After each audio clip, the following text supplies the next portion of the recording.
What up, YouTube? It's your man Prince Vince, and this is, I guess you could say, a little bit of a video response to one of my favorite YouTubers, quite controversial YouTubers, Black Pride. And he often talks and has mentioned several times over the last few years that Latin women or Latino women, Hispanic women, are not meant for black men. And I will say, in response to his views and opinions, what I'm going to say, I guess, will sound a little bit contradictory. But I'll say that he is 60 to 80% correct. But there are certain social contexts in which he can be about 60 to 80% wrong. And I'll try to explain both of them. The black race, in America, for the most part, is of African descent. Now, there is, as I've learned, living in Louisiana and Mississippi, there are native indigenous people who are pretty much black. The main thing that separates them from being looking like people who are from Africa is that they have a unique hairline. It's something that you'll notice, a very unique hairline, specifically among their women. And they tend to be very, very consistently and persistently brown skinned to somewhat dark brown. But technically, it's nothing to see a small group of them sitting at a lunch table with a bunch of African American women just, chatting it up, talking. There's not too much cultural difference. But they were actually here not just hundreds of years, but actually a few thousand years before black people of African descent even got to this country. They came from the way of Asia, I guess you could say. They're very closely related to Pacific Islanders, Australians, and the black population that you may see in southern India and Sri Lanka. But on the topic of this video is that with Latin or Hispanic women, it depends on who you're talking about. Now, Black Pride is from Los Angeles, I assume. Well, not LA, but from California, somewhere in California. I think Southern Cal. So he's given a very Southern Cal perspective on things. And technically, it goes kind of like this right here. It really depends on where you're at. And it depends on where the Latino at. And it also depends on social orientation, economy. There's so many factors involved, For example, here in Louisiana, your largest population, Hispanic population or Latino population would be the Hondurans. Roxy, you may remember from 106 in Park, was a Honduran. And she was almost mistaken by many people as being a lighter-skinned black woman with a nice perm. But she's actually Honduran, and her native hometown is New Orleans. And she's dated Terrence and Eddie Murphy, But in New Orleans, most Hondurans are blue-collar, lower middle class to poor. They live in poor neighborhoods or lower middle class neighborhoods. And I'll tell you something, man, money matters, because when everybody's poor, it's just like, I'll say 30 to 40% of brothers that you see dating white women, they live in basically mixed race trailer parks. Poverty is the poverty is the great equalizer. I'll just keep it real with you. And whenever you're dealing with two different people who may be of two different racial backgrounds or phenotypes, but both of you are poor, the rate of miscegenation or interracial relationships is going to be higher. Most people, 60, 70% of people are going to keep it within their own group. And I'll say that about 75% of Hispanics, if not 80% of Hondurans, they keep it within their own group.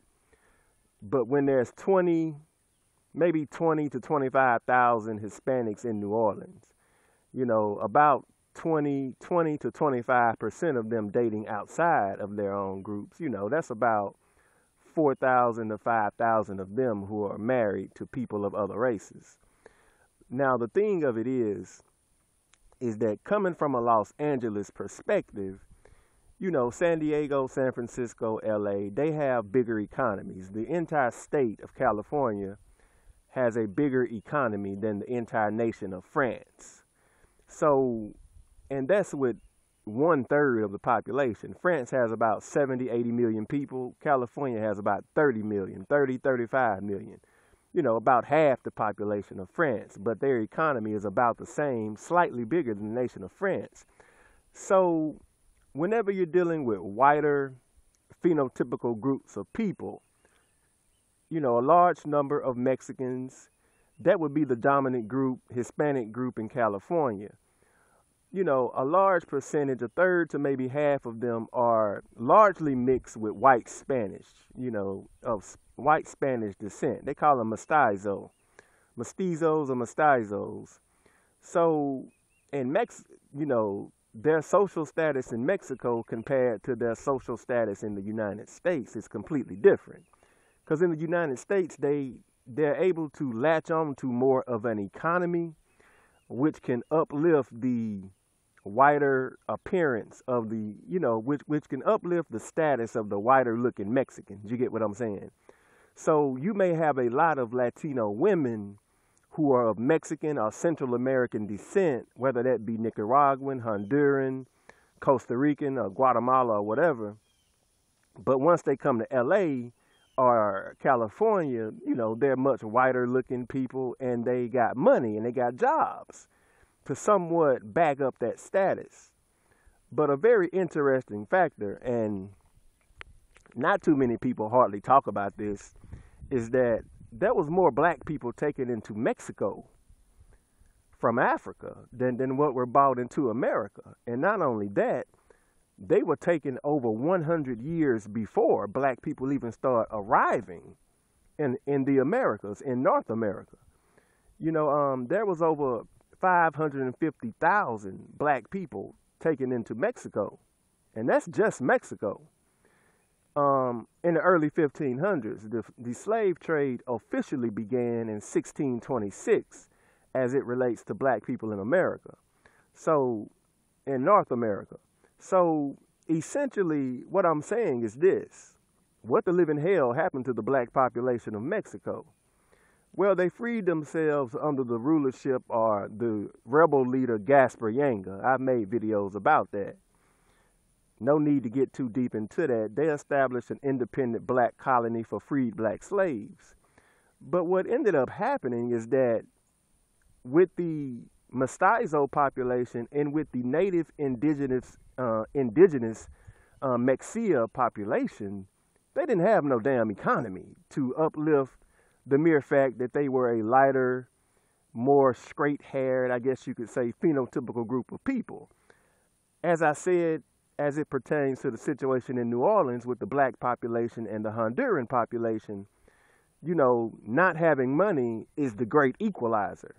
So despite the fact that you literally had more black people taken there, you actually had the black population literally just mixed into the Mexican population, all the way to the point that they literally did not even grow too much.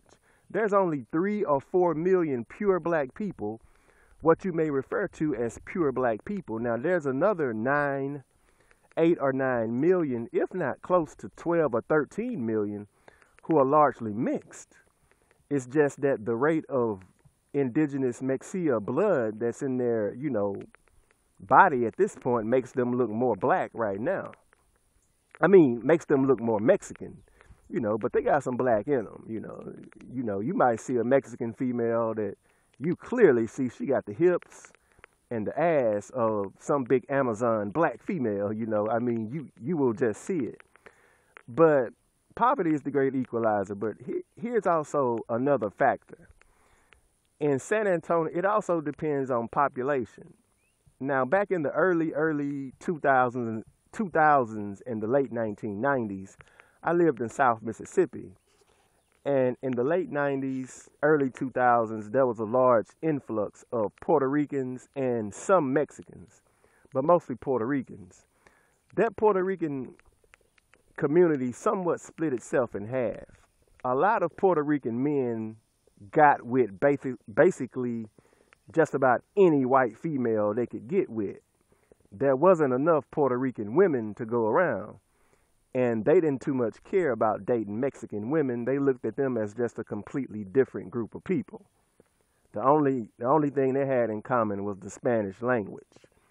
A very large number of Puerto Rican men got black women pregnant, but really didn't stay with them. You know, a lot of them got black women pregnant, but just like some brothers, the relationship didn't work out. But for the most part, they were forced to kind of date out. But as their population began to grow around about the mid 2000s, then they started to more off stay within their own group because there was enough of them to go around. And they kind of looked at themselves as their own Latino / Hispanic community. And, you know, it's just natural in human nature that a person or a people will kind of want to grow the group of people whom they are. So they looked at it as somewhat traitorous to date outside of that Puerto Rican or Mexican community.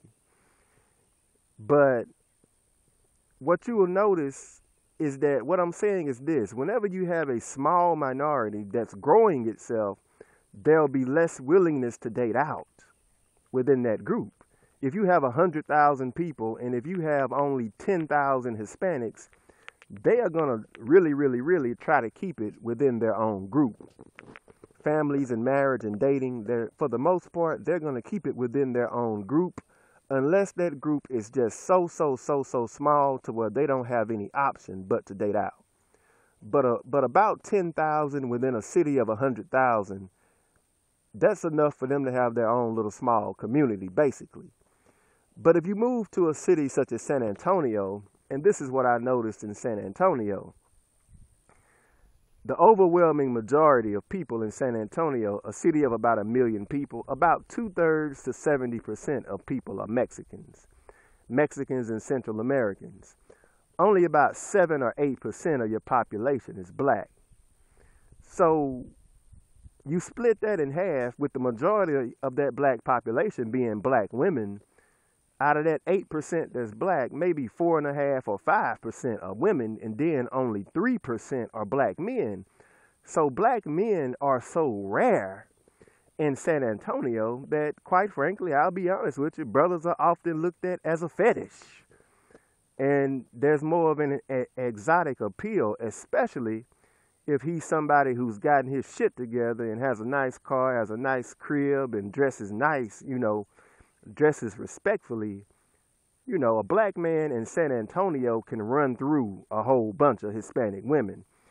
And it's kind of like this. There's way more than enough of them to not really be worried about, darkening themselves up, so to speak, with not necessarily wanting to have a dark brown skinned baby. Because there's no way that 30,000 or so black men are going to darken up over 500,000 Latino women in San Antonio. It's just not going to happen. So he's looked at as a fetish. There's more desire to be with I ain't going to say more desire to be with a black man, but a black man looking for a Hispanic woman, quite frankly, will have better luck, number one, lifting his economic status, and number two, going to a population where there's not a minority of Hispanic women or a small Hispanic population, but a overwhelmingly giant Hispanic population. As far as the ordeal that Black Pride brings up about many of them not wanting to necessarily have a baby that looks black or has black phenotypical features, that is true for the most part. And they will date, naturally their own men before they date a black man. A black man, that's just natural. Or either they'll date a white guy. That's just natural. But it really depends, like I said, it really depends, man, on where you're at. And it also depends on economy. Quite frankly, I'll honestly say to any brother who is absolutely obsessed over getting a Hispanic woman, you really have to campaign hard. But if you got money and you got means, take your ass to Central America or South America. You know, them women are not going to push away a brother in Tijuana who's making a 40 or 50K a year salary. You know, I mean, you can go to Tijuana and live in a house full of Mexican women. Get real, man. This country is torn to pieces in war and poverty. They just wouldn't be that hard to get with. But I do notice from my observation that they're very family centered. Most Mexican, not so much Honduran, but most Mexican women in the Louisiana area date within their own community. But there's actually a significant number of black men who get with Mexican women. I work with a Mexican woman. She's married, but she's very, very, very friendly. You know, me and her talk all the time. And she's super friendly, real nice looking female. You know, she's got that very deep accent. But, you know, she's just very friendly.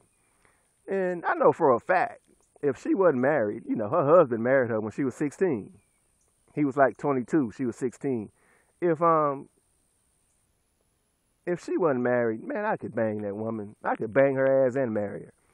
But it depends a lot on, also when brothers are dating women from other cultures, it's like this right here, man.